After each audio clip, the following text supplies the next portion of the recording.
Olá, seja muito bem-vindo a mais um episódio do CardioFoot Podcast. Eu sou Milena Ciribelli e hoje vamos entrar nos bastidores de um universo onde performance, ciência, prevenção e alta competição caminham lado a lado. A nossa convidada construiu uma trajetória marcada pelo cuidado com grandes atletas, pela responsabilidade de decisões importantes e pelo olhar humano que existe por trás das medalhas e também dos resultados.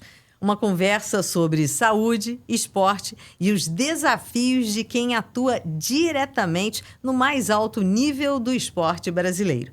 Mas antes de apresentar esse nome tão importante para o esporte olímpico nacional, eu quero agradecer aos parceiros que acreditam e caminham com o CardioFoot Podcast. Agradecemos ao Comitê Olímpico do Brasil, CBF Academy, Fluminense Futebol Clube, CBEX, Colégio Brasileiro de Executivos em Saúde, SESC, AFIA, Viva o Melhor da Medicina, Placar, Tomasi, Databricks, Vita Health, cuidando de quem cuida, Liquids, Tecnologia de Hidratação Funcional, Micromed, Eazontech, Procriança Cardíaca e ao Safe Play AI. O CardioFoot Podcast é um oferecimento do Laboratório de Performance Humana, o LPH, e da Doteca. A nossa convidada de hoje, ela estava sendo muito aguardada aqui. É uma médica que tem uma especialidade muito importante para o nosso universo do esporte. Ela estava me dizendo o seguinte: um pediatra cuida de uma criança. E ela, como médica do esporte, cuida dos atletas. Não é isso? Ana Carolina Corte, prazer ter você aqui. Obrigada pela presença. Obrigada, Milena. Obrigada, Fabrício. É um prazer enorme estar aqui com vocês. Fiquei super honrada com essa descrição, com tudo que vocês falaram de mim. E muito feliz por estar aqui com vocês. Vamos bater um papo, vamos dividir informações, conhecimentos e vai ser um prazer. Que é esse o objetivo do CardioFoot, né, Fabrício? Sem sombra de dúvida, né? Então é uma honra ter... Sou fã da Ana há muito tempo, né? A história dela no esporte é fantástica, né? Uma desbravadora. E a história dela certamente inspira não só mais pessoas a fazerem medicina do esporte, essa especialidade que precisa crescer muito no nosso país. É um país com 150 milhões de pessoas que não fazem atividade física nenhuma. A gente precisa ter mais médicos do esporte e, sobretudo, mais mulheres em posições importantes dentro do esporte nacional. E a gente tem uma no topo da pirâmide. Isso é maravilhoso. Então, você trabalha justamente nesse lugar, nessa mistura, né? Ciência de ponta, mas ligada a Olimpíadas e também você tem muita experiência nos bastidores do futebol. Como é que surgiu a sua paixão aí por essa área? A paixão surge pelo esporte, né? Minha família sempre foi uma família que assistiu muito o esporte. Estava falando agora há pouco, assim, sou apaixonada por Fórmula 1. A gente assistia, meu pai acordava a gente de madrugada para assistir treino livre de Fórmula 1.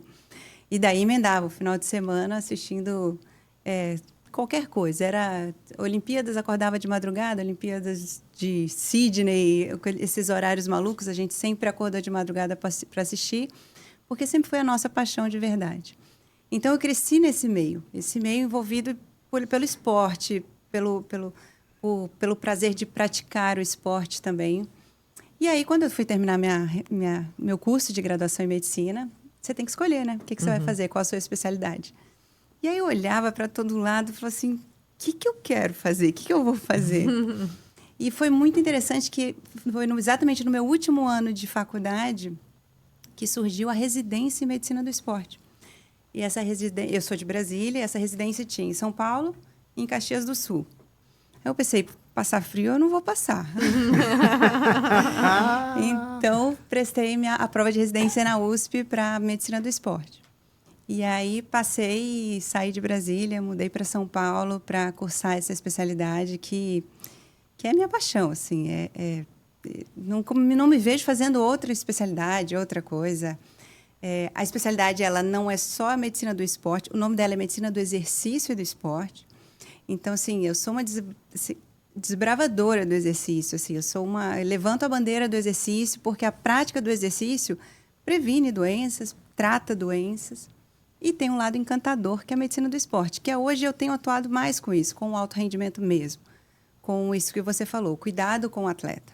Se o pediatra está para a criança, o geriatra está para o idoso, o médico do esporte está para o atleta.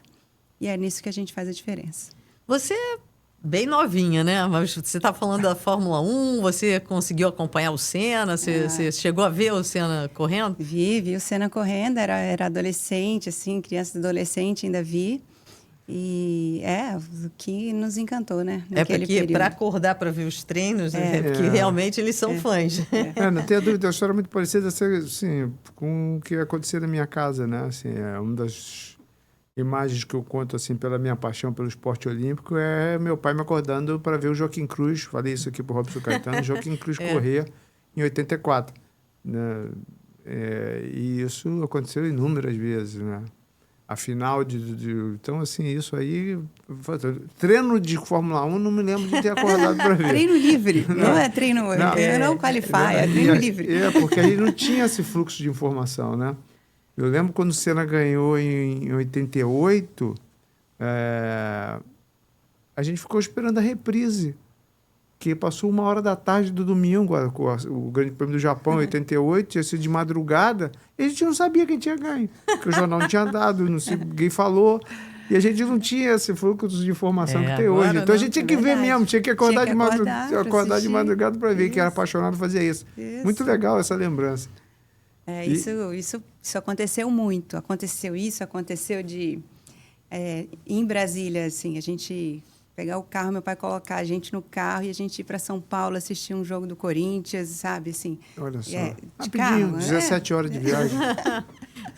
1.000 quilômetros. É longe. Mas fazia, assim, com prazer, com alegria. Era isso, assim, a nossa riqueza era isso, né? Cada um entende o que é rico, ser rico. Isso pra gente era a nossa riqueza. E aí, uma corintiana dessa roxa, né? Uma louca, né? Mais uma no bando de loucos. Mais uma no bando de loucos. Louco por ti, Corinthians. Vai trabalhar no Corinthians, né, Milena? Nossa, e aí? Como é que foi isso? Nossa, super especial. Acho que foi juntar duas paixões, né? A medicina e o Corinthians. Isso aconteceu no meu final terminando a residência, fiz um doutorado e aí o meu orientador... E eu queria manter um vínculo com a instituição, que é o Hospital das Clínicas da USP. Eu queria manter esse vínculo, porque isso para a gente é muito importante como médico. Ter um vínculo com uma instituição de ensino. Que ali você pode discutir casos clínicos, tem reuniões clínicas, e você mantém sua atualização na medicina. Uhum. E aí eu fui falar com o meu orientador e ele falou assim, já que você está terminando... doutorado. Terminando o doutorado, ele falou assim, você precisa fazer um pós-doutorado para manter o vínculo, porque a gente ainda não tem concurso de médico do esporte, ainda uma especialidade nova, relativamente nova. E aí, eu falei, mas quero estudar lesão muscular. E aí, a gente construindo junto, onde a gente vai estudar lesão muscular? Onde tem lesão muscular? Atletismo, tem muito, mas no futebol também. E ele... muito amigo do Dr. Joaquim Grava, meu orientador, né, Dr. Arnaldo Hernandes, amigo do Dr. Joaquim Grava, ligou para o Dr. Joaquim e falou assim, será que a minha aluna pode coletar os dados no Corinthians? E foi assim que eu comecei. Já começou a tremer, né? Foi assim que eu comecei. Passei de 2015 a 2017 coletando os dados, escrevendo, publicando, defendendo. Foi todo esse meu período ali. Em 2018, o Dr. Joaquim me ligou e falou assim, quer fazer parte da equipe de médicos, né, do futebol profissional do Corinthians? E é ali que eu entrei. E foram 7 anos incríveis, intensos, maravilhosos. Nossa, imagina quanta história, hein? Mas foi super bacana. E nesse período o COB veio, né, junto. As coisas foram caminhando juntos também. Então, tinha... minha primeira missão com o COB, assim, foi um treinamento da ginástica, onde o COB, até hoje, assim, o COB tem uma supervisão dessa área de saúde com a ginástica artística, Então, isso aconteceu lá em 2013. Os atletas da ginástica masculina, muitos moravam ali em São Paulo. Então, era onde eu estava, onde eu podia estar mais próximo deles ali também. E ali começou. A partir de 2013, minha vida no COB, no esporte olímpico. E ali o Corinthians veio ali em 2015. Então, as coisas, por um tempo longo, caminharam juntas. Bom, ela deu a deixa ali que ela é especialista em lesão muscular. A gente vai ter que perguntar. Fala da lesão do Neymar. É muito grave? Ó, gente, fiquei sabendo recentemente, agora que saiu hoje. Eu vindo de São Paulo, então sei muito pouco sobre isso. Mas lesão muscular talvez uma das questões mais complicadas para o médico do esporte, assim, porque o retorno ao esporte ele precisa ser muito bem avaliado. Mas é uma lesão que se trata, é uma lesão que se recupera. A gente precisa ter convicções desse retorno em cima de testes, né? Hoje a gente consegue documentar tudo muito bem e dar segurança para o atleta retornar. Essa é a nossa função como médico do esporte, né? É a prevenção, mas principalmente o tratamento com esse retorno seguro. Uhum. O que a gente nunca espera, o que a gente nunca quer é uma recidiva de uma lesão. Uhum. Então, a gente trabalha para isso. E junto com os fisioterapeutas, junto com a preparação física, isso tudo caminha muito junto. Não é só o médico. O médico por si, né, assim, sozinho ele não faz nada. A gente tem que trabalhar em equipe. Ele vai avaliar, mas aí tem que ter equipe para cuidar, né? Tem que ter equipe para esse cuidado. Então, sim, poxa, Neymar tem uma equipe super competente. A CBF tem uma equipe super competente. O Santos tem uma equipe super competente também. Então, assim, vai dar certo. Vamos torcer e vai dar certo. Você entrou lá como pesquisadora, em 18 você entra para a equipe médica e vai galgando posições por notória competência que você tem. Como é que foi isso, assim, ano a ano? Você ficou 7 anos lá dentro. Quantos treinadores passaram por lá? Muitos. Ali de 19 a 2025, foram 19 treinadores. Nossa! Experiências absurdas, né? Isso te traz um entendimento, um conhecimento enorme. E a gente, como mulher, né, Milena? A gente...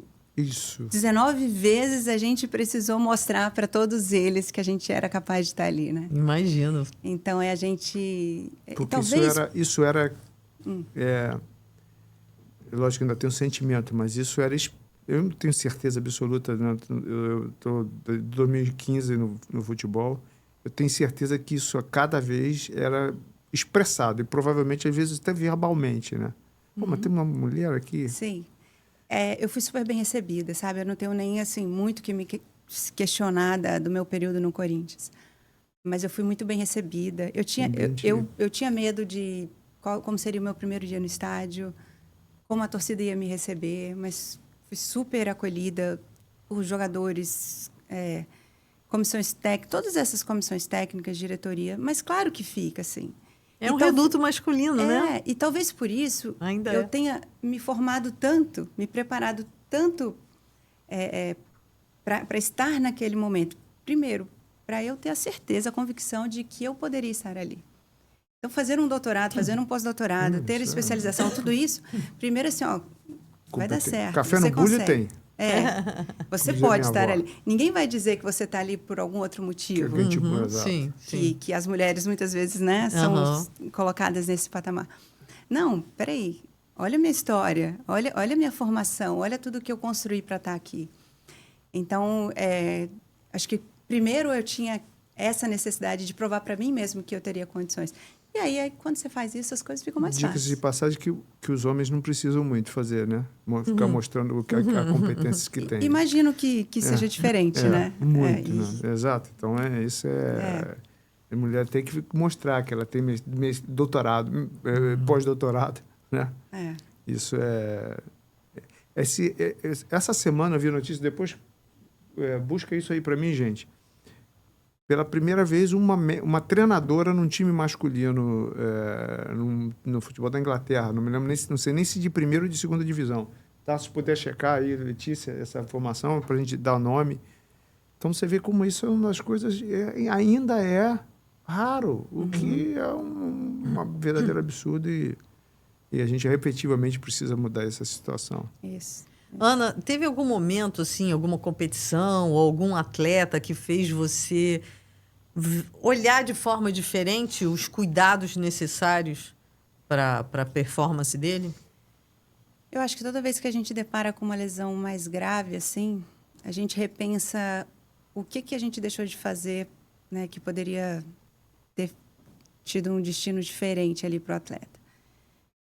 Como eu falei, assim, comecei com a ginástica em 2013, a gente tinha um atleta, o Sérgio Sasaki, que era o nosso fenômeno, né? Ele incrível, ele teve uma lesão, teve um ano que foi muito difícil. Ele veio de um resultado maravilhoso de um mundial, sendo no individual geral o 5º do mundo, a melhor classificação de um brasileiro no individual geral. E aí, claro, você é convidado para participar de diversas Copas do Mundo, etapas de Copa do Mundo, e é o momento dele poder ganhar dinheiro, dele aparecer e tudo isso. E foi uma sequência de competições, e aí numa delas, numa série de solo, ele teve uma lesão de cruzado. E aí você começa a repensar o quanto é importante, claro que para ele, naquele momento, era importante aparecer. A ginástica tem muito isso também. Você precisa aparecer e competir. A janela é curta, né? E para a arbitragem entender te conhecer, entender a sua forma de terminar cada movimento, cada aparelho. Só que, assim, o quanto vale isso a custa de quê? Será que um planejamento... Será que eu poderia ter feito diferente, orientado... reduzir um pouquinho o planejamento, ajustar um pouquinho a carga para que ele não fosse sobrecarregado, entendendo que, fora viagens, né? Assim, as competições não são todas no Brasil, cada hora em um lugar. O quanto perder o sono é importante, fez diferença, o quanto a carga ali fez diferença. Então, aquilo, como foi no início da minha carreira com o esporte olímpico, aquilo me fez refletir e entender que existem vários parâmetros importantes para a gente considerar e tentar evitar uma lesão. Não é só um exercício preventivo, não, mas a gente precisa pensar no sono, pensar na alimentação. Viajando de um país indo para a China, o que ele vai comer na China, o que ele vai comer na Alemanha, Então, pensar em tudo isso, na alimentação, no sono, nos cuidados, na vida social. Porque qual que é a definição de saúde pela Organização Mundial de Saúde? É o bem-estar físico, mental e social. Eu preciso pensar em tudo isso. No bem-estar físico dele. Como é que ele está fisicamente? Como é que ele está mentalmente? E como é que ele está socialmente?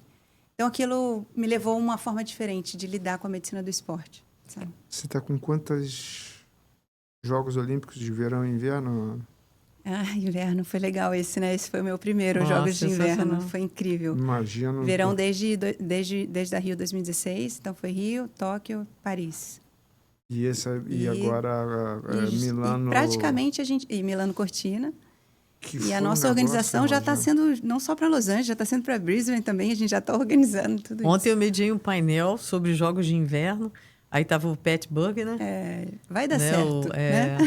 Vai dar certo. Não, ele é sensacional, ele é uma figura, né? E no final acabou tocando violão, né? Porque misto de atleta com músico, né? Isso. Mas sensacional. Mas o Brasil foi elevado a outro patamar, né? Porque medalha de ouro do Lucas, aí já houve um respeito diferente, né? Eu estava em Cortina, não estava em Bormio, onde foi, mas eu vivi isso muito lá. O Brasil, ele estava na crista da onda ali mesmo. Uhum. A gente, com os patrocínios que vieram, né? Assim, uniformes da Adidas, a Moncler... Não tinha. Olha a Moncler entrando na cerimônia de abertura, aquela cerimônia, o Lucas mostrando a bandeira daquele jeito que foi, a medalha de ouro, tudo isso foi encantador. E assim, nós não éramos... não tinha uma delegação do tamanho da Itália. A gente tinha uma delegação enxuta. E aí tem os pins, né, que a gente leva. Então, assim, todo mundo queria o pin do Brasil, queria o uniforme do Brasil. A gente queria, eles queriam isso, sabe? Aquele casaco maravilhoso, lindo, né, que marcou a história. Você viu o casaco? Lindo. Nossa, lindo. A gente estava com a Nicole. Eu estava na base de Cortina com a Nicole do Skeleton, que ela também estava com esse casaco. Né? Aquela abertura com várias sedes, mostrando E impressionante, cada sede, o Brasil fez coisas diferentes, né, bonitas e encantadoras. Era né? Cortina, Milão, Gênova, se não me engano. Bormio, tinha Livino e tinha Val d'Effième, que é Predazzo. São 150 quilômetros de... Isso. Meu Deus do céu. Você ficou rodando? Você ficou rodando? Não. Porque Não dá tempo também. Andar Não por tem ali. como, Primeiro é muito gelo, perigoso. Sim, Esse deslocamento não era tão simples assim, não. Uhum. Então, eu tinha um médico em Bormio, Livino, que era mais próximo, e eu fiquei ali em Cortina, Valdefiem, que era o outro lado ali da Itália. Mas foi incrível. Foi maravilhoso. Mas Uma das imagino melhores que seja, experiências. do ponto de vista de montar uma missão médica, a mais desafiadora, né? Super desafiadora. O que foi muito legal que o Brasil ele tem existe uma coisa que chama o Clube dos Seis. São 6 países próximos que dividem informações, compartilham dúvidas, dificuldades, discussão de casos clínicos no caso da medicina. Mas são 6 países próximos que têm reuniões anuais médicas, têm reuniões anuais da parte de gestão, reuniões anuais da psicologia. Então, os países são Brasil, Bélgica, Noruega, Suíça, Suécia e Holanda. E são próximos por... Essa proximidade é determinada pelo quê? Foram países que foram se aproximando Dos movimentos criaram esse olímpicos grupo. se Isso, aproximaram. criaram esse grupo. Amizade, né? Isso. Como se fosse E o que foi muito afinidade. legal é que no ano passado, a nossa reunião geralmente é em novembro, por aí. Eu fui à Noruega, a gente teve uma reunião e o tema foi Jogos Olímpicos de Inverno, que seria 2 meses depois. E a gente tinha essa ajuda dessas equipes. Para mim, a Olimpíada de Inverno era uma novidade. Para a Noruega, não. A minha delegação era super enxuta, não tinha um médico em cada base, porque a gente não tinha credencial para isso. Mas a Suíça tinha, a Noruega tinha. Então, quando era preciso, a gente acionava um ou outro colegas para ajudar. Yes. E o que eu aprendi, o que eu aprendo cada reunião. Já estou esperando. Esse ano é na Suíça, reunião em dezembro. E a mãe dos meninos também, né? Uma é norueguesa, uma é brasileira, que o pai é norueguês, e o outro, o pai suíço e mãe brasileira, né? Então... Ainda coincidiu, ainda isso. Ainda tinha a Bélgica, nossa parceira também, porque a Nicole e a Kim são, né, elas são um casal, e a Nicole é brasileira, a Kim é belga. Então, assim, os nossos atletas, eles tinham coisas em comuns com todos esses médicos do Clube dos Seis. Então, foi muito legal. Esse passaporte está com um carimbo pra caramba. Imagina, quantas viagens você faz por ano? Hã? Quantas viagens de avião você faz por ano? Não, de avião, São Paulo, Rio conta? Porque esse aqui... conta também. De avião, estou no avião. Não, é muita coisa. Impossível, né, de contar. Meu Deus do céu, assim... imagina para trazer a Ana aqui uma missão olímpica. Graças a Deus que a gente conseguiu. A gente tá, eu tive férias também, né? Tirou férias, lógico, tem que tirar, não tenho dúvida, senão a cabeça não aguenta. Cuidar da Cuca, precisa para cuidar dessa gente maravilhosa. Em algum momento a gente vai ter que falar, porque assim, você já viu o Isaquias falando dela? Não, o que Isaquias falou? Não, depois ela vai contar. Conta. Muito legal, né? A medalha do Isaquias, ele bota basicamente como conseguida às custas da doutora Ana Cote. Em Paris foi uma Olimpíada muito difícil, assim. O ano olímpico, o ciclo olímpico ali, final de... Fala da pessoa, próximo de que Paris. uma pessoa, eu não conheço pessoalmente, gostaria muito de conhecer, mas deve ser um sujeito encantador, né? Encantador. Ele é um fofo. Ele é maravilhoso. Legal. Isaquias Queiroz. Quantas medalhas olímpicas nós temos? Ele tem 5 medalhas olímpicas. 5 medalhas olímpicas e vamos para a sexta, hein? Ou 7ª ainda, porque ainda tem condições do barco simples e do barco duplo. Ele é muito determinado, né? Impressionante. Não, mas uma das coisas mais lindas que eu vivi... É a história do brasileiro, né? A história com origem humilde, dificuldade, né? É óbvio que a gente quer que isso mude, né? Lógico que a gente bota um romance em cima disso muito grande, é legal, né? Porque é um vencedor. Mas, enfim, fala dele um pouco pra gente, por favor. Eu acho que foi um dos momentos mais bonitos que eu vivi realmente no esporte. Ano passado, 2024... Já passou mais do que ano passado, né? Teve um quadro no Jornal Nacional chamado Por Trás da Medalha. Isso. Né? Então, durante uma semana, o Jornal Nacional escolheu cinco atletas para fazer uma reportagem com eles, e cada um deles escolheu a pessoa que estava por trás da medalha. E o Isaquias me escolheu para esse quadro. Olha, que lindo. A gravação com ele foi um dos momentos mais emocionantes, assim. Foi lá em Lagoa Santa, em Belo Horizonte, ali em Minas, né, em Lagoa Santa. E ele falou assim, e eu sabia que eu tinha uma importância ali para a carreira dele, sabia, mas eu não sabia que era daquele jeito, assim, sabe? Na visão dele, né? Na visão dele. Tanto é que eu falei com um repórter da Globo, falei assim, eu quero essa reportagem bruta, porque foi muito lindo o que ele falou aqui e eu não, me emocionei muito. Mas foi assim, é uma coisa de amizade, é uma coisa de companheirismo, a família dele. Eu me tornei uma médica da família. Que bacana. Quase uma outra especialidade médica ali. A médica do esporte ali para ele, mas uma médica da família para a família toda mesmo. E uma relação muito assim, muito singela, muito genuína, assim, sabe? Mas conta a história, então. Como é que foi essa... O que foi mais importante que ele focou como decisivo para ele ter sucesso? Ele passou por um período assim muito difícil ele já está desde 2013, se não me engano, fora de casa treinando com a seleção. Uhum. Chegou um momento que era muito difícil. Ele queria voltar para a Bahia, ele queria voltar para casa, para os amigos dele. Porque o que acontecia? Os outros atletas da seleção cresceram juntos ali e todos casaram, suas famílias, e ficando ali, e se resolveram ali em Lagoa Santa, conheceram mais gente. E o Isaquias sempre foi muito da família na Bahia. Ele queria voltar para aqueles amigos, para aquela família. Então, em alguns momentos, ele quis desistir, quis parar. Então, eu brinco que, assim, durante quase uns 3, 4 meses dessa dificuldade dele, dessa decisão dele ir, ele me ligava por vídeo 9 da noite todos os dias.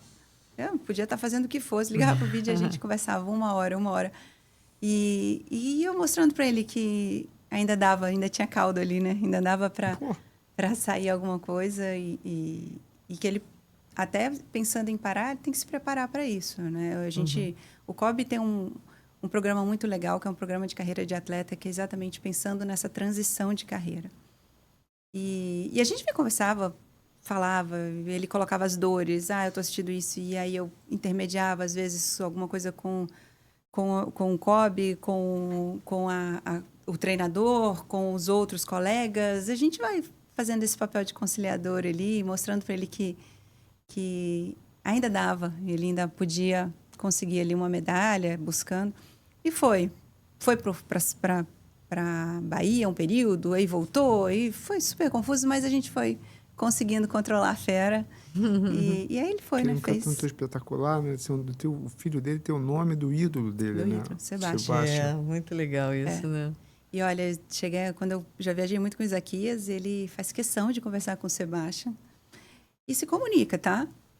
Não o fala... Sebastião é o atleta? Com o atleta. Um falando em português, outro em alemão. Mas o alemão, ele eu imagino que merece homenagem fala inglês, mas o Isaquias chama, se precisar, Ana, vem aqui, me ajuda, eu quero falar isso para ele. Se vira. É impressionante, né? Isso é inteligência, né? Muito. Inteligência emocional, né? Inteligência emocional. Eu falo para ele, gente... Você nunca estudou biomecânica, mas o que você entende de biomecânica ali do barco é impressionante. Se você conhecesse a teoria, seria assim ganharia... É um talento mesmo, né? É impressionante. Né?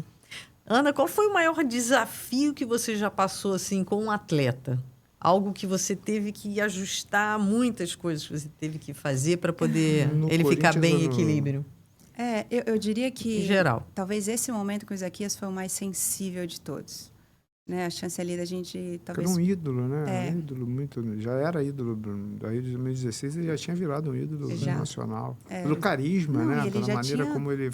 Já tinha 4 medalhas, né? Porque foi antes de Paris. Tóquio, ele já era um campeão olímpico ali. Então, foi difícil. A gente precisou... Até ele fala isso na reportagem, né? A gente precisou tratá-lo, colocando um psiquiatra, que é um psiquiatra que trabalha com a gente no COB, juntos para tratar, para medicá-lo.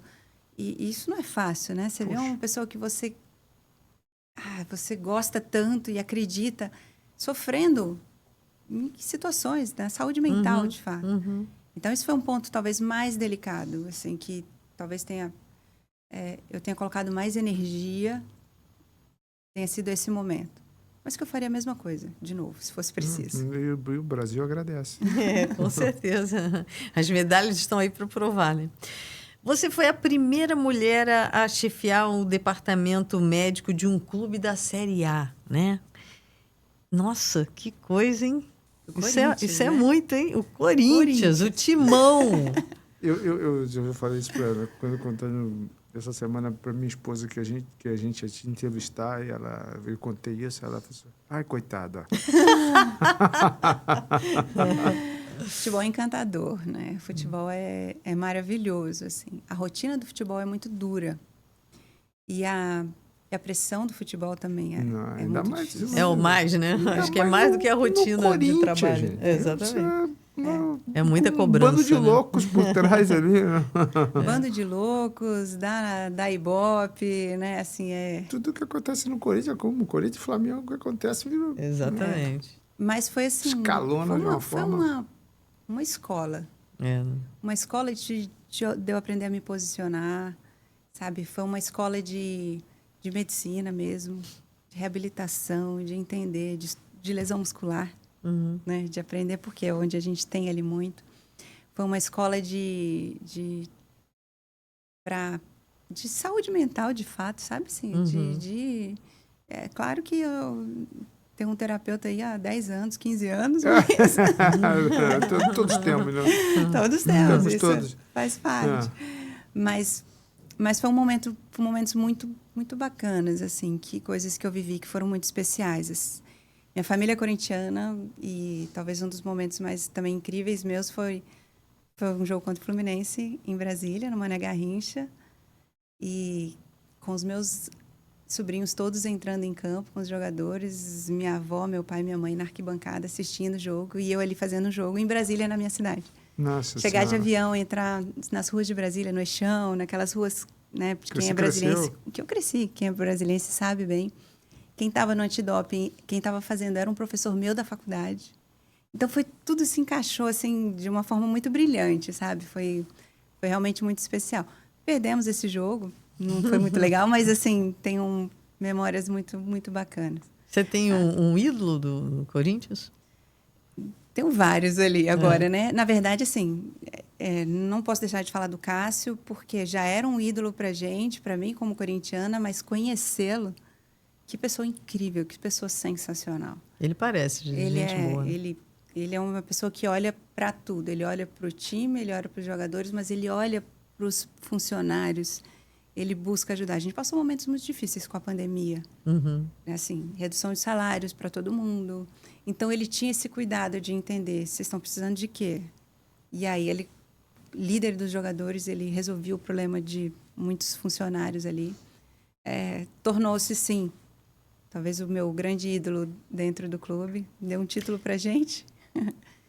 E eu conheci, né? E vi a pessoa que é. Eu tô pensando o seguinte, Fabrício. Ela é toda doce, né? Imagina ela lidando com os corintianos. Eu acho que a doçura, às vezes, quando precisa, sai fora. Não, mas, olha, gente, o que eu tenho... Eu lidei com treinadores que o que eu tenho de idade, eles têm de futebol, né? Então, assim, não era fácil. Você tinha que entrar na sala e eu aprendi uma coisa. Às vezes, o não que eu dou para um treinador é o sim que eu estou dando para o meu atleta. Né? Para o meu paciente. Porque ali eles são meu paciente. A prioridade é como médico ali. É claro que à vontade, às vezes, eu queria estar do lado da comissão, porque eu sou torcedor, eu quero que o jogador jogue também, mas às vezes eu tinha que dizer não. Mas quando você se posiciona com a argumentação correta, você está ali mostrando a parte técnica, quem entende sou eu. Quem entende de medicina, ali sou eu. Então, eu tinha que mostrar isso e estava tudo bem. Eu sempre, nunca... Às vezes, um questionamento, um ruídozinho, né? Já sempre tem, mas... No final das contas... Você conseguiu, né, se mostrar e mostrar o seu trabalho, o seu talento também e ser respeitada. Exatamente. Nesse reduto, né? Isso. Masculino. Não, é impressionante. Toda vez que ele entrava em campo, no Jogo da Globo, estava o Luiz Roberto lá falando, doutora Ana Corte, chefe do departamento. Que legal. Mesmo, a gente está se conhecendo mais agora por conta do CardioFoot, mas naquele momento já dava muito orgulho, Aninha, muito orgulho. Que legal, fico feliz. E eu tenho convicção da minha importância nesse processo, sabe? Assim, perguntar assim, você queria ser a primeira médica mulher no futebol? Não queria. Não queria isso. Queria que já tivesse acontecido há um tempão. Que você já tivesse chegado com um espaço mais amaciado, digamos assim. Né? Mas eu entendo, sabe... entendo o meu papel nesse processo, eu entendo o quanto isso foi importante. Uma pena que hoje não tem mais. Desde que eu saí, não tem nenhuma outra mulher. Você ficou quanto tempo lá? Fiquei 7 anos. 7 anos. Saí tem 1 ano. E nenhuma outra mulher apareceu ali na Série A, no futebol do Brasil, profissional do Brasil, masculino. Feminino, a gente está conseguindo os nossos espaços. Ainda tem muito médico homem, mesmo no esporte feminino, no futebol feminino. Mas a gente está buscando, mas no masculino ainda é um caminho que precisa... Ainda é longo para ser percorrido. E temos tantas competentes, né? No caso de futebol, teremos algumas, né? Assim, mesa, né? Com Paula Benayon, Catarina, a Luciana Janot, várias, assim, que, enfim, competência não falta, né? Então, a gente não pode ficar esse negócio, homem cuida de homem e pode cuidar de mulher também, mulher só cuida de mulher. Não faz o menor sentido isso. No esporte olímpico, isso é mais... Exato. É mais aberto, assim, isso acontece... Mais democrático. Mais democrático, exatamente. Isso acontece, eu sempre... O COB tem uma orientação de ter sempre... a gente busca 50-50 em profissionais que a gente está levando para as missões, inclusive nas próprias confederações, né, de convocados assim do staff, pelo menos 50-50 homens e mulheres. E eu tenho, né, assim, eu tenho para escolher para o COB para levar para uns Jogos Olímpicos. Por que o futebol? Por que elas não podem estar no futebol também?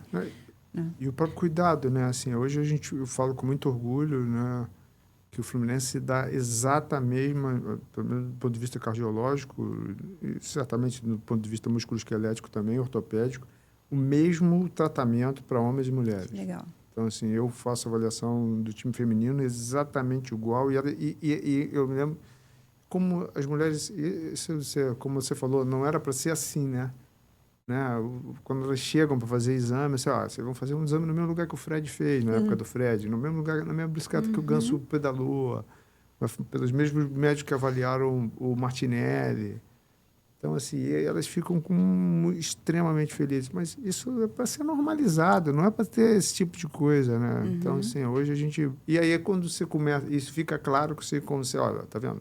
As coisas que a gente pega lá de alterato também tem aqui. Então, merecem exatamente o mesmo, né? E o esporte feminino tem uma trajetória, né? E esse lugar é muito importante, né? Dentro na atleta tem livros que falam sobre esse tipo de coisa, sobre a dificuldade das mulheres avançarem no esporte. Tem um livro maravilhoso chamado The First Ladies of Running, né? As primeiras damas do esporte, que fala de dificuldades para as mulheres. A primeira maratona feminina foi em 1984. Quase 100 anos depois da primeira maratona olímpica, né? Primeira maratona. Então, assim, até hoje a gente não tem decátlon, não tem epitátlon. Que diferença essas três provas vão fazer se as mulheres não têm competência para isso? 5 mil, as provas de fundo também foram aparecer para as mulheres muito depois. Enfim. Então, eu acho que esse tema é muito relevante, pode ser, assim, retórico, mas é muito relevante, a gente precisa falar sobre isso. Porque não há motivo algum para isso. E até porque lá fora isso já está mudando muito mais rápido. Isso. E a gente precisa acompanhar isso. Paris foi o primeiro Jogos Olímpicos com 50-50. Gente, 2024. Exatamente. Né? O mesmo número de vagas para homens e mulheres. Por que isso não acontecia antes, né? E para mim isso é tão inexplicável. Isso, E isso impede a gente, às vezes, até das melhores decisões, né? Quando você pega, por exemplo, na minha especialidade, um coração remodelado numa mulher, isso é normal ou é patológico? Quais são as referências? São pouquíssimas. Né? E a gente precisa avançar nesse aspecto. Né? Então, é muito importante que a gente tenha mulheres participando de todo esse processo. Mulheres unidas jamais serão vencidas. É isso aí. Não, mas é importante, né? Esse espaço tem que ser cada vez, né, maior para as mulheres, né? Sim. Até porque eu acho que existe uma... A gente estava falando sobre algumas situações... Acho que no jornalismo isso também existe isso também, né? Quando eu comecei em rádio não tinha mulher em rádio. Tinham 2 senhoras que faziam... Aí chegou aquela garotada, né? Mas num espaço, né, da Rádio Fluminense, aquela história toda, isso, né? Que lançou não só as bandas do Rock Brasil, que tocava o lado B dos discos, mas que queria mulheres, queria diferenciar. E isso abriu um leque todas as outras rádios começaram a contratar mulheres. Aumentou... Apresentando programas esportivos de televisão, acho que você foi a primeira também. Eu fui a segunda. A Isabela Scalabrini foi a primeira, e depois ela foi para o Geral, quando eu fui para a Globo. E eu era eu na Manchete e ela na Globo. Olha só. Então, Desbravadoras aqui. Sim, nós, né? É claro que, assim, por trás tem pessoas que foram importantes, assim, né? Assim, não... Para mim é muito claro o quanto o Dr. Joaquim Grava, ele tinha essa visão, ele me colocou ali, ele colocou uma fisioterapeuta ali dentro também do Corinthians. E no COB também, né? O nosso presidente Laporta, o Jorge Bichara. O Bichara fala que ele gosta mais de trabalhar com mulheres mesmo. Então, muitas gerentes dele são mulheres. Muitas gerentes do COB são mulheres, de fato. Então, a gente precisa dessas pessoas apoiando, né? Para que a gente consiga chegar também. Isso tem acontecido. Ana, como é que funciona a estrutura da área de saúde do COB? Isso é legal. Isso é bem legal. A gente está dentro da diretoria de esportes.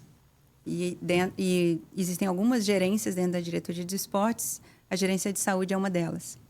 E dentro estão ali, dentro da minha gerência, estão médicos, fisioterapeutas, massoterapeutas.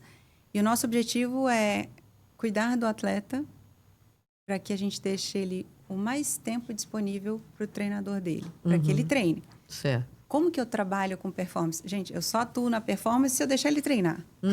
Ele só vai performar se ele treinar. Então, o meu papel como área de saúde é dar a melhor condição física, mental, social possível para que ele treine. E ele treina, ele vai competir bem e assim acontece. A gente está organizado, a gente está assediado aqui no Rio de Janeiro, né? A sede da nossa... o COB tem uma sede ali na Belardo Bueno, um escritório, e tem também no centro, no Parque Aquático Maria Lenk, onde a gente tem nosso centro de treinamento. Tem uma grande área de sala de força, tem o parque aquático em si, onde a gente tem atletas da natação, nado, porque é um parque aquático, né? Nado artístico, saltos ornamentais e natação. E tem ali na arena, que é a Arena do lado, que agora era antiga HSBC, Geonesse Arena, isso, agora é toda hora muda de nome. Isso. Ali é o centro de treinamento da ginástica artística. Então, a ginástica treina ali também. Então, é tudo muito próximo. E dentro do Maria Lenk, a gente tem a base da área de saúde. Então, a gente tem os nossos médicos atuando, físios, massos ali. Tem toda a estrutura de equipamentos para tratar os atletas. A gente tem um projeto novo dentro do COB desse ano, que foi ideia e liderado pelo Bichara. A gente tem um projeto que se chama Projeto de Recuperação de Atletas, onde a gente apoia as confederações nas cirurgias, na reabilitação dos atletas que eles solicitam. Então, às vezes a gente opera, por exemplo, em São Paulo, traz o atleta para o Rio, para ficar ali 2, 3 meses reabilitando aqui com a gente, né? Dentro do centro de treinamento, onde tem uma estrutura incrível. A gente tem, né, assim, a aparelhagem que a gente precisa, né? Assim, onda de choque, ultrassom, diagnóstico, laser de alta frequência, tem toda a parte da fisioterapia também. E é um espaço super bacana, assim, super legal. E fora isso, a gente atua onde eles estão. Né? Assim, há menos de um mês eu estava em Clermont com o Alisson, é um dos atletas que eu acompanho de perto. Então, foi toda a equipe, eu, biomecânico, a nutricionista, fisiologista, psicólogo, a gente foi para Clermont, passou um período ali, enquanto que é o lugar que ele treina. E a gente vai, isso pontualmente, ao longo do ano. O Isaquias treina em Lagoa Santa, eu vou a Lagoa Santa periodicamente, ver o Isaquias. Em São Paulo, onde eu fico, a gente tem boa parte dos nossos atletas treinam ali, no Pinheiros, no ABC Paulista ali, São Caetano, né? A gente tem atletas por ali, isso, São Carlos, o pessoal do triatlo. Sabia que tinha um triatlo ali. Claro. Mas o triatlo tá na Europa inteira, né? Portugal. Ou seja, para atender Portugal. essa galera toda, viaja muito. De vez em quando vai para casa? De vez em quando eu vou para casa, mas eu tenho uma equipe, né? E a minha ideia é sempre aproximar, o Fabrício sabe disso, aproximar dos médicos das confederações. Porque, assim... Tem que estar presente, não tem jeito. Não, eu preciso deles. Os atletas são da confederação, são dos clubes. eles emprestam para o COB de vez em quando os atletas. Essa é a verdade. E que eu tenho para os médicos das confederações é oferecer estrutura. O que vocês precisam? Precisa operar? A gente ajusta para operar. Precisa...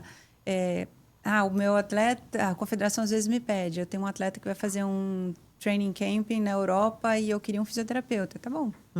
Vamos entender, conversar, pensar nessa logística. A gente envia um fisioterapeuta para vocês. Então, a gente dá esse suporte. Né? E alguns atletas, pontualmente, a gente acompanha mais de perto. O triatlon tem. Hoje, você sabe bem, né, Fabrício? Hoje a gente tem alguns atletas super importantes que têm potencial de medalha ali. Atletismo tem alguns. Onde tem esses potenciais de medalhas, a gente está mais próximo. A gente está mais próximo, oferecendo assim, o que for preciso. O que é preciso? O COB está aí para isso. Ana, o ciclo olímpico, né, são 4 anos, mas o corpo do atleta não para. Como é que é o planejamento médico para cuidar dele, para ele estar realmente em ponto de bala na hora da competição? Ele tem que casar com o programa do treinador. Então, assim, a gente entende... Casar mesmo, Casar né? mesmo. Casar que, assim, cerimônia, tudo. É exatamente isso. Né?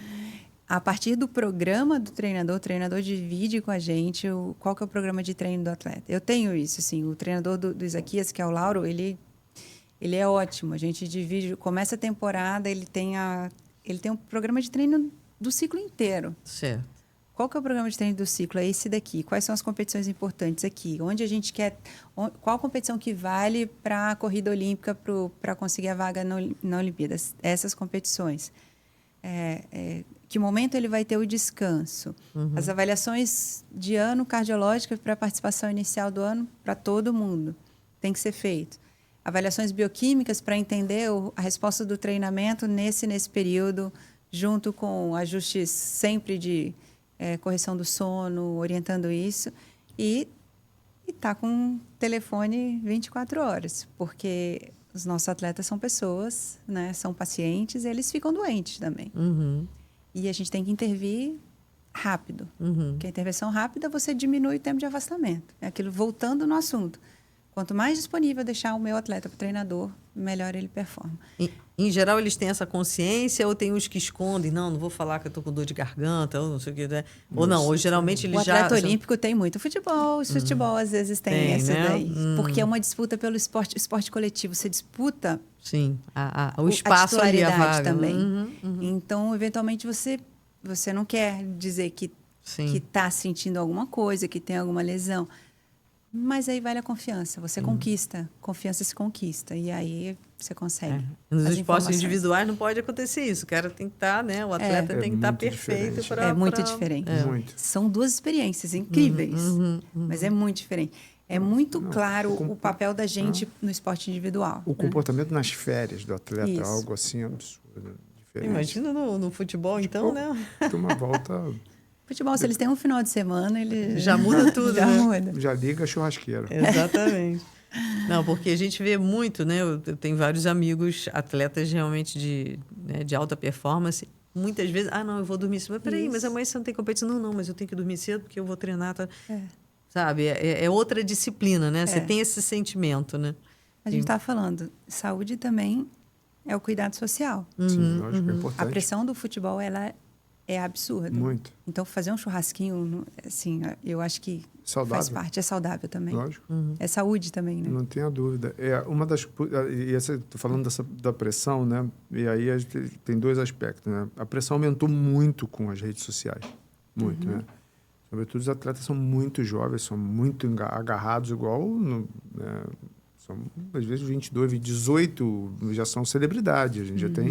Sim. Até hoje, com skate, a gente tem celebridades bem mais jovens. Tirar o celular Então, assim, e aí aquilo transforma. Não só bota a pressão lá em cima, como transforma, às vezes, essas pessoas muito jovens, às vezes, sem uma preparação, até pela imaturidade, numa celebridade com a qual fica mais difícil se lidar, né?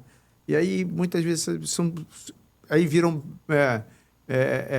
produtos na mão de patrocinadores, etc. Aí bota o médico de fora, não sei o quê. Isso tem mudado, né, Ana? Assim, a gente tem visto Né? No futebol a gente vê, o fulano tem o seu fisioterapeuta, o fulano tem o médico dele, né? Lidar com isso está um pouco mais complicado, né? Isso não é fácil. Porque você tem que lidar. Eu falo que a coisa mais fácil do médico do esporte é tratar a lesão ou tratar a doença. Porque o que tem por trás é o que dá mais trabalho, de fato. Você tem a equipe individual do atleta, você tem a equipe do clube, a equipe da confederação, você tem treinadores, né? Você tem um médico para cada, um médico dele, um médico do clube e um médico da confederação. Aí você tem o treinador, você tem o diretor que você tem que avisar, muita gente você tem que avisar. Agora, é uma realidade que não volta atrás. Os atletas têm suas próprias equipes. O que foi sempre meu papel quando eu estava dentro do Corinthians era isso, era aproximar essas equipes da gente, porque eu preciso tê-los como aliado. Senão, desanda. Porque já tem uma carga de treino ali. Se ele vai para casa para fazer uma coisa a mais, o risco muda. Ao invés de ele estar ajudando, ele está colocando em risco o seu atleta. E outra coisa, ele está com o atleta... A gente está 2, 3 horas por dia ali no treino, ele está o resto do dia. Mora com o cara. Exatamente. Então, assim, a influência que ele tem sobre o cara é enorme. Então, eu preciso dessa influência também. Então, eu preciso tê-lo do meu lado. Isso está extrapolando o futebol. Você já tem... Raíssa já tem a equipe dela, né? O Medina tem a equipe dele. Você já começa a enxergar isso no esporte olímpico também. No surf, todos têm suas equipes, seus fisioterapeutas, tudo isso. Então, a gente precisa saber lidar com isso e trazer isso para o nosso lado. Porque eles podem ajudar muito, muito. É uma gestão de ego muito complexa. Né? Exatamente. Porque muitas vezes o cara vê você como uma ameaça, né? Assim, o cara quer tomar meu emprego. Não quer nada disso. Quer o bem do atleta, isso, né? Mas quais são os critérios para liberar um atleta para competir? É tudo em cima dos exames? É também pelos relatos dele, né? Do que ele está sentindo? Pós-lesão? Isso é uma pergunta... É uma pergunta de $1 milhão. Não, mas existem vários pontos importantes para serem falados. O relato do atleta a gente sempre tem que levar em conta, mas a gente tem dados objetivos para a liberação. E claro que isso tem muito a ver com o tipo de lesão. Se é uma lesão de cruzado, se é uma lesão muscular, depende da lesão para a gente pensar nos critérios de retorno. Mas o futebol traz os dados do GPS, que são excelentes. A gente entende o que está sendo feito ali, se ele já atingiu a velocidade máxima dele ou não, quanto ele já correu, quanto ele já treinou individualmente para ver o quanto a gente já pode liberar para um grupo. A gente tem testes de força, a gente hoje tem... A medicina gosta muito do isocinético, que é quase que um padrão ouro, uma avaliação isocinética, que é a avaliação de força. Mas a gente tem plataformas de força para salto, então a gente tem que ver se tem equilíbrio. A própria termografia, que foi um objeto de estudo ali no pós-doutorado mesmo, ela te dá informações de equilíbrio ou desequilíbrio pela produção de calor da musculatura. Então, existem vários testes que nos dão essa... Talvez, não vou falar a palavra convicção, porque a convicção não é fácil. Segurança, segurança de que a gente está no caminho certo e liberando no momento certo também. E aí tem uma questão, né, assim, eu vivi muito isso com o afastamento do Paulo Henrique, né? Assim, o cardiologista afastar é uma raridade, graças a Deus, no esporte, porque, embora aconteça, e por isso tem as avaliações para participações, complicações cardíacas em atletas são raras. A gente quer que elas sejam menores ainda, né? Um dos objetivos do CardioFoot, um dos objetivos da FIFA, talvez o objetivo principal do ponto de vista de saúde é reduzir os eventos cardíacos fatais em campo, enfim. Mas a pressão é gigante do lado de fora de todo mundo, como é que faz, Então, assim, se resistir a isso é uma sabedoria, né? Eu fiz isso poucas vezes, graças a Deus, mas eu imagino que isso é o teu dia a dia, né? Quando é que o cara vai voltar? Como é que pode? Não sei o quê. E o treinador quer, e a torcida pergunta. E, enfim, Isso acontece... E aí começa, isso é uma coisa que eu vivi, assim, né? Começam os outros colegas, né, a dar entrevista sem sequer falar contigo. Né? Assim, chamo de colega, é uma maneira que os médicos se referem às pessoas que são da mesma profissão, mas nem sempre são, na definição da palavra. Né? Começa a dar entrevista, né? Então a gente teve algumas coisas que aconteceram e que, não, você está fazendo isso é porque complicou, que não sei o quê. Nossa, isso aí, se você não tiver a cabeça no lugar assim. E assim, é o mais importante nessa hora assim, é para eu falar ou para ficar quieto? Né? E a maioria das vezes é para ficar quieto. Então, assim, mas é difícil, né? A gente, e aí você que é gosta de falar. pressionado quando você fica quieto também, né? Exato. Você é pressionado quando fala, pressionado quando fica quieto. Não é fácil mesmo, não. Muito difícil. Nas Olimpíadas de Tóquio, né, já que a gente está falando, né, dessa dificuldade toda, foi no meio da pandemia e você foi responsável justamente por esse protocolo sanitário de 300 atletas e conseguiu que fosse 0 casos de Covid. Como é que você conseguiu isso? Você perguntou de desafios, né? Dentro esse da minha foi, área, né? Não, vou te falar que esse foi, esqueci, é que esse já extrapola, né? Esse é o tipo de coisa que as pessoas vão acreditar quando a gente contar daqui a 40 anos. Não, impressionante. Eu brinco que eu tô cansada de Tóquio até hoje, assim, sabe? Porque foi muito intenso. Eu não podia fazer sozinha, jamais. Então, eu trouxe algumas pessoas para me ajudar nisso daí. Então, eu trouxe a doutora Rô. A doutora Rô, ela é chefe da UTI da Infecto, do Hospital das Clínicas, lá do HC. E ela foi a médica que foi lá em Wuhan, no avião da FAB, buscar os brasileiros que estavam lá em Wuhan naquele início. Tinha uns jogos militares lá. Isso, foi os Jogos Militares, foi antes, né, da pandemia ali. Então, ela foi trazer esses brasileiros. E ela foi a que me ajudou. Eu nunca imaginei que eu levaria para os Jogos Olímpicos uma infectologista. A gente reuniu... Ninguém imaginava. Não sei se você vai lembrar, a gente fez algumas reuniões sobre a ida ou não do Renan para a Olimpíada. Lembro, claro que lembro. Lembro. Difícil decisão. Difícil decisão. Poxa. O Renan teve Covid bem grave, né? Isso, se não estamos quebrando nenhum sigilo médico, isso foi até matéria do Fantástico, ficou muito grave, e fez a reabilitação com a gente lá no laboratório e assim, a gente geral faz teste cardiopulmonar antes do programa de reabilitação para medir carga de que maneira melhor a gente vai treinar essas pessoas. A gente não conseguiu fazer o Renan, porque ele chegou ainda com um orifício traqueal aqui, recebeu alta na sexta-feira, na segunda ele porque queria ir para as Olimpíadas, né? E se vê a cabeça do cara, né, que já, embora treinador, né, tipo, 2 vezes melhor que o jogador de vôlei do mundo, um atleta assim, sem precedente, né? Entrou para a história do vôlei, inventou o saque viagem. E ele resgatou tudo isso na hora de voltar, né? Mas a gente teve algumas reuniões. E a doutora Rô participou de algumas delas e tudo. Ele tinha tido um pneumotórax. E no final a gente simulou. Esse cara aguenta viajar de avião? E a gente conseguimos um simulador de altitude. Simulamos uma cabine de avião para ver se ele conseguia ir para o avião. Tivemos que pedir autorização. Foi um negócio assim, sem precisar para contar, né?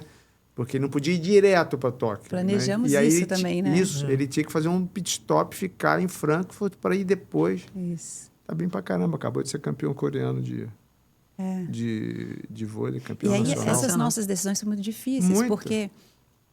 E aí, você vai cancelar o sonho dele?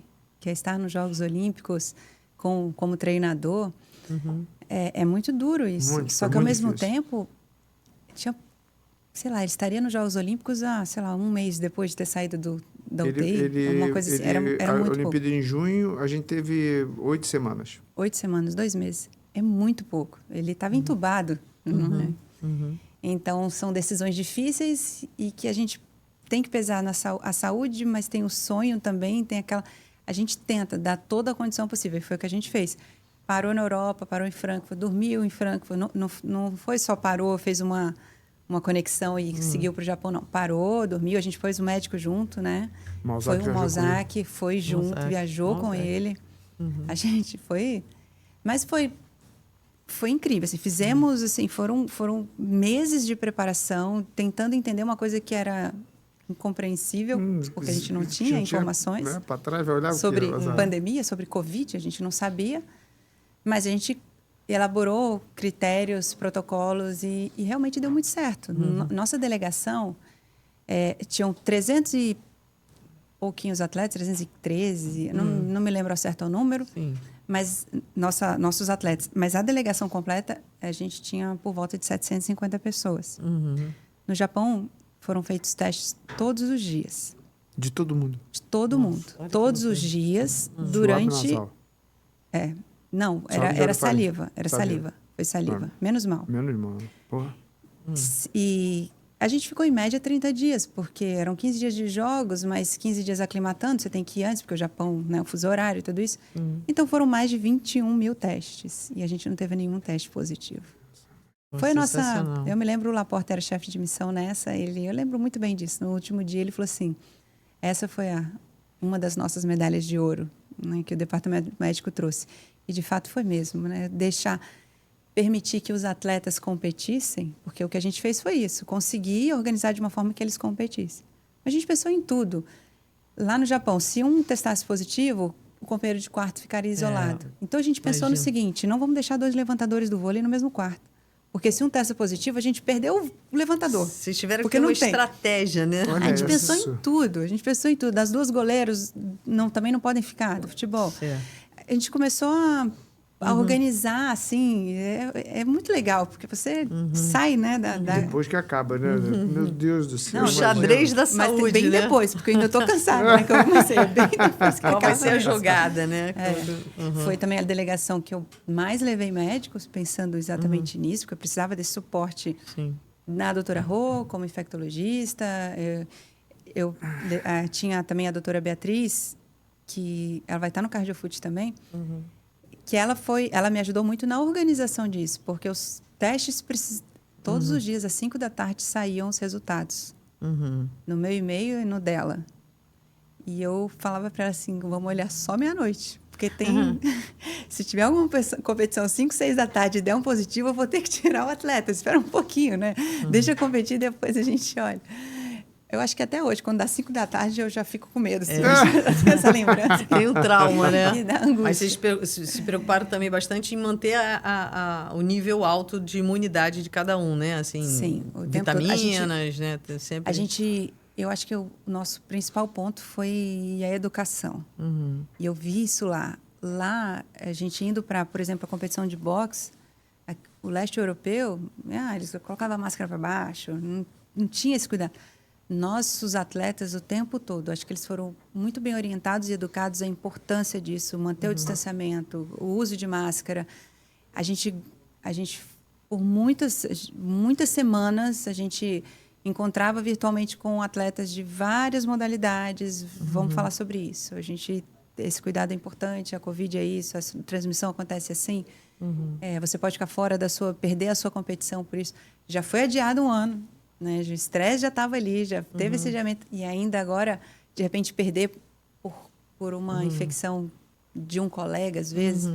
Então, a gente instruiu muito, a gente conversou muito. Talvez tenha sido o nosso ponto principal ali. Certo. Miliana, Pode falar. não, eu queria que a Ana falasse sobre o que a gente vai contar de Comitê Olímpico, de medicina do esporte no nível olímpico no CardioFoot. Ah, que legal. Eu fiquei muito contente, viu, com a nosso espaço. Super contente. Parceria sou bacana. do meio acadêmico, eu gosto disso. Acho que conhecimento tem que ser dividido, compartilhado, não tenho dúvida. E num evento desse de cardiologia e futebol, a gente colocar medicina do esporte, esporte olímpico no Maracanã, vivi muitas coisas boas ali. Coisas duras também, mas muitas coisas ali. Muito especial, né? Então, eu quero apresentar para as pessoas o que é o Comitê Olímpico Brasileiro. Existem mesas que até a gente pode pensar, poxa, não tem a ver com medicina, exatamente isso, mas tem a ver com a gestão e como a área de saúde se relaciona em cada área do COB. Existe um planejamento estratégico da diretoria de esporte, a gente vai falar disso. E o nosso planejamento estratégico dentro da diretoria do esporte, da área de saúde. Então, eu quero trazer essas coisas também. A organização de uma missão. Gente, como que faz para organizar os Jogos Olímpicos de Inverno? A gente vai trazer a gerente de Jogos Internacionais para mostrar isso. E a gente, como área de saúde, como a gente organiza ali dentro da missão. Além disso, temas super importantes, como avaliação para participação mesmo que a gente tem. A gente vai falar sobre o retorno ao esporte, que a gente está falando aqui, trazendo uma equipe trazendo médico, trazendo fisioterapeuta, trazendo preparador físico para essa mesa para a gente discutir como que a gente constrói esse retorno para essa segurança. A gente vai falar um pouquinho do Clube dos 6, o que a gente faz. Olha que legal. Então, o que a gente discute ali no Clube dos 6? A gente vai trazer tudo isso. Qual é a câmera aqui? Quero falar direto para a câmera. Lá. Pode falar lá. Ó. Gente, assim, não tem... Se você faz medicina do esporte, pensa em fazer... Não tem outro lugar para você estar. Você não vai ter outra oportunidade de aprender o que você vai aprender no Cardio Foot nesses 3 dias, com esse evento maravilhoso organizado pela doutora Ana e sua equipe. Então, assim, não vamos ter outra oportunidade. Essa oportunidade única. Então, assim, quem é médico do esporte, quem quer fazer medicina do esporte, quem pensa em fazer medicina do esporte, quem ama esporte e é da área de saúde, né? Acho que não é só para médico, fisioterapeuta, nutricionista, enfim... A reunião não pode perder essa oportunidade. Reunião de médicos de ponta, né, de conhecimento, né, de tecnologia. Porque né, isso é, em 3 dias, aprender com quem está há anos organizando coisas como acabou de ser descrito aqui, que, sim, apaixonante. A gente tem agora esse ano, a gente começou, que foi uma conquista nossa, que eu já queria há muito tempo, e a gente vai mostrando a importância. A gente criou a Comissão Médico-Científica do COB. Então, a gente tem uma equipe de médicos que está totalmente envolvida no Cardio Foot também. Tem uma mesa da Comissão Médico-Científica. Qual que é o objetivo dela? Me ajudar. A Comissão Médica está ali para me ajudar. Assim, o que a gente tem visto hoje, por exemplo? Um número alto de lesões de ligamento cruzado na mulher. Absurdamente alto. Absurdamente alto. 6 vezes mais. Então... que se deve... E aí, o que eu pedi para a comissão? Por favor, me ajude a entender isso. E a comissão está buscando na literatura, o papel da comissão está sendo esse, buscar essa resposta, entender esse motivo. E a gente vai discutir sobre isso no Cardio Foot. Tem uma mesa sobre lesão de cruzado na mulher, em cima do que a comissão já buscou na literatura, investigou. Tem uma mesa de gravidez. Essa eu fiquei emocionada até com essa é muito legal. A gente está com um projeto no COB também novo. A gente está com muita... ideias eu sou boa, Milena. Agora a gente tem que... E ontem eu vi a Paula Benayon postando um treino do vôlei do Flamengo, se eu não me falha a memória, de um atleta com uma filhinha lá, brincando, né? Assim, que legal. Essa é uma realidade hoje. Hoje, meu Deus do céu, senão a humanidade não avança. A mulher, a idade reprodutiva dela enquanto ela é atleta. Então, Exato. a gente precisa... isso tem que estar inserido dentro do meio do esporte. E a discussão vai muito além de quando ela pode retornar aos treinos depois do parto, ou o que ela pode fazer durante a gestação. A discussão é, na hora da competição, tem uma sala de amamentação para ela amamentar o filho, ou ela tem que chegar, amamentar o filho na arquibancada? Sabe assim, o que é isso? Como que é? A discussão é gigante. É assim... Será que tem um espaço para o filho ficar enquanto ela está treinando? É muito legal. A gente teve o Fórum da Mulher esse ano e a gente teve um pouco de discussão. A gente trouxe o Zé Roberto para a mesa e ele brilhantemente mostrou como que é a realidade no vôlei, como elas se organizam. Organizam, às vezes, para serem mães no ano seguinte, pós-Jogos Olímpicos, para poder ter esse prazo ali de retorno. A Laís, que é uma atleta do wrestling, ela foi mãe recentemente e ela falou dessa dificuldade dela de amamentar nas competições de wrestling. Ela falou que vinha para a arquibancada e tinha que fazer isso. Gente, uma cadeira de amamentação, um espaço fechado, né? Coisas que às vezes a gente fica pensando só... E a minha realidade no futebol era, eu queria um banheiro você deve ter vivido isso, né? Eu queria um banheiro no estádio para usar um banheiro feminino. Mas é muito maior. Eu queria um uniforme feminino só. Não queria usar aquelas roupas de uniforme masculino só. Mas tem muito mais coisas para a gente explorar. Tudo foi uma sabe? evolução, né? Em cada setor. Esse corte tem que ser o primeiro de todos, pelo amor de Deus, hein? Sensacional. Ana, o Cardio Foot surgiu primeiro nessa preocupação de evitar morte súbita, né, nos jogos. E por isso, né, o Fabrício, o Luiz Macedo, né, se esmeram tanto, né, nesse cuidado de realmente trazer bons profissionais, de ter essa troca rica de informação.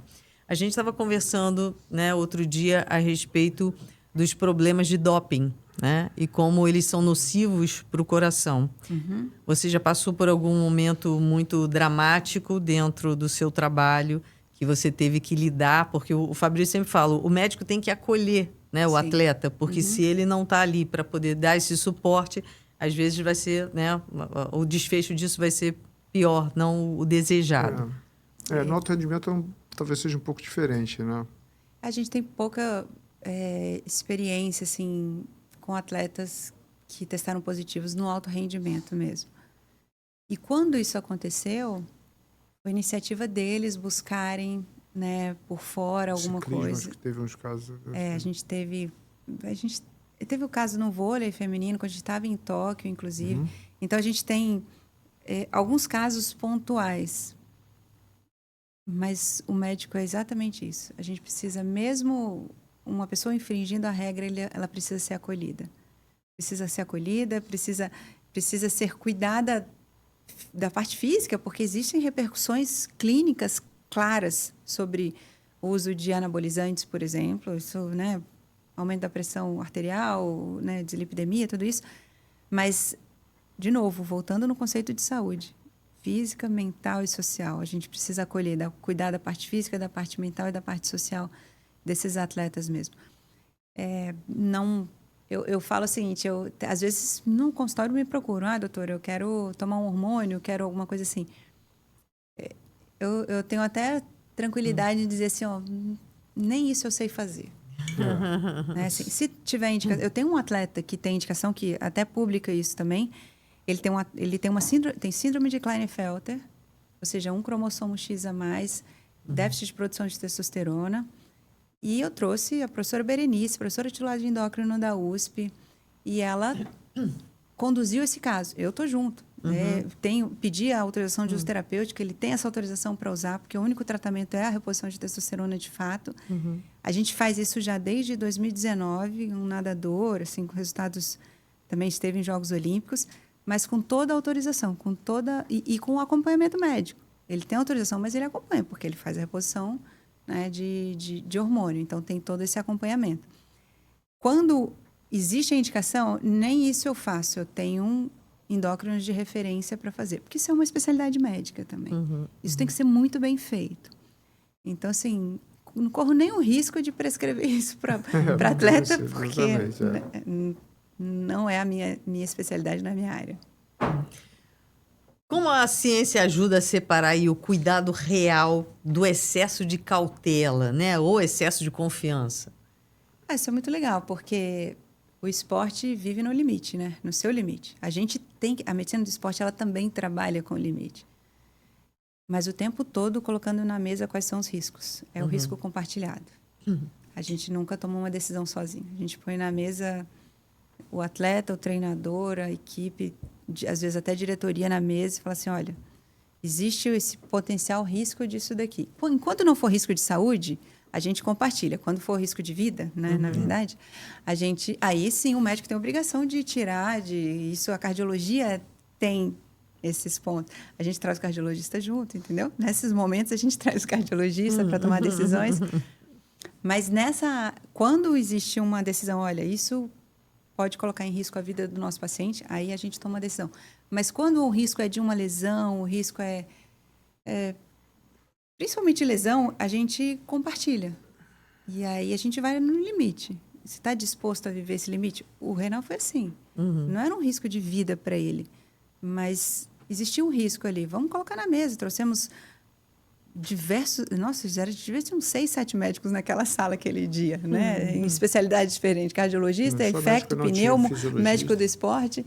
Tinha tudo isso para a gente discutir até onde a gente vai. Então, a gente trabalha. A gente tem consciência do risco que a gente está colocando e a gente vai no limite que o atleta pode.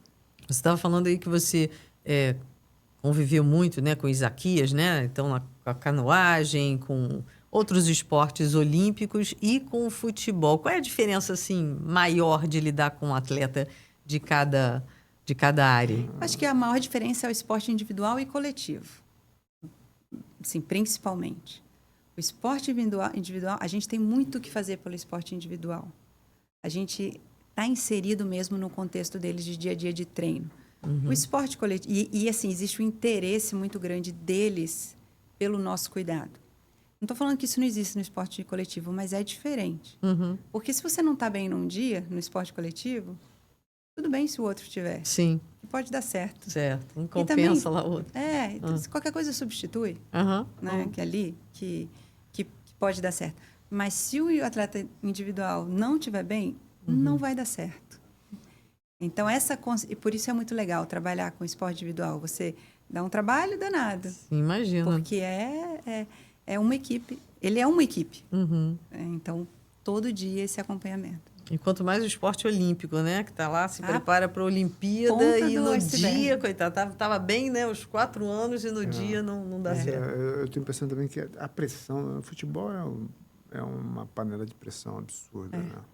Ainda mais um Corinthians. Os outros também, né? O esporte olímpico também, isso, né? Ele Porque tem a torcida, quanto mais né, o... cara? Hã? A torcida, né? Sim. O futebol é maior. Quando você com vira certeza. notícia, Sim, a pressão, né? Quando você sim. vira notícia, você sai na rua, o torcedor te cobra, o cara para você. Sim. E aí, quando é que vai voltar o cara? Mas é isso que a Ana estava falando, né? Você está ali no grupo, se não está muito bem, pode pedir para sair, né? Agora, e o outro, que tem que performar e tem que chegar e entregar o que ele se propôs e que, né, treinou para isso, né? Essa é a maior dificuldade. É, isso sim. Uhum.